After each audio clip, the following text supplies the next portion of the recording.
Je vous rappelle que Wen, Vénus, W-E-N, la racine indo-européenne de Vénus, veut dire désir. Donc une Vénus qui perd le contact avec son vrai désir est morte. Et c'est ça son problème, c'est-à-dire rester en contact avec son vrai désir plutôt que de se soumettre à tous les caprices des désirs des autres, au nom de la séduction.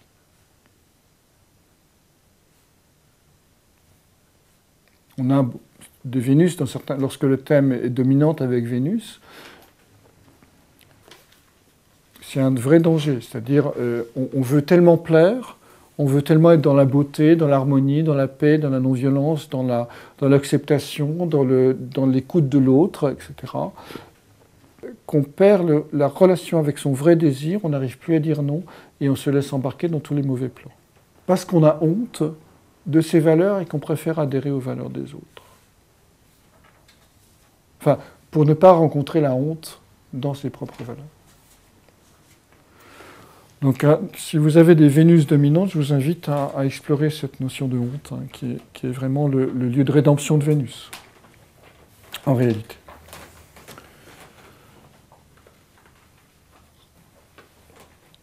Je reviens à Héphaïstos. Héphaïstos a été rejeté 2 fois de l'Olympe. Oui, il habitait sur un petit nuage dans l'Olympe. Et lorsqu'il est né, Héra, donc sa mère, l'a trouvé si moche qu'elle l'a jeté par-dessus bord et qu'il est tombé dans l'océan. Il s'est cassé un pied. 9 années plus tard, il est remonté dans l'Olympe et il assiste à une dispute entre ses parents. Et il prend le parti de sa mère. Zeus n'est pas très content. Il le prend par l'autre pied, il le jette à nouveau par-dessus bord. Là, il tombe sur l'île de Lemnos et il se casse les 2 pieds. Donc Héphaïstos est représenté avec des béquilles, et du reste, ça veut dire le dieu boiteux.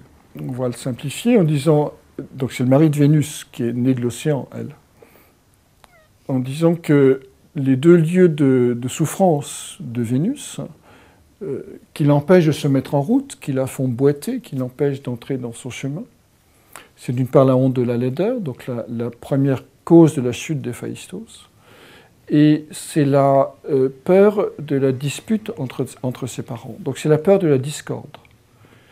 Et là aussi, Vénus a cette difficulté d'accueillir le conflit, d'accueillir la discorde, qui est symbolisée évidemment par cette chute de son futur mari.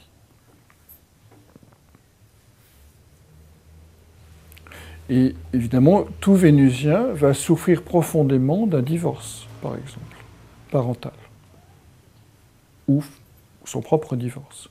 Parce que ça touche au fond de lui-même une zone archétypale, un schéma archétypal qui est la chute liée à la dispute familiale, à la dispute du soleil et de la lune, des archétypes parentaux.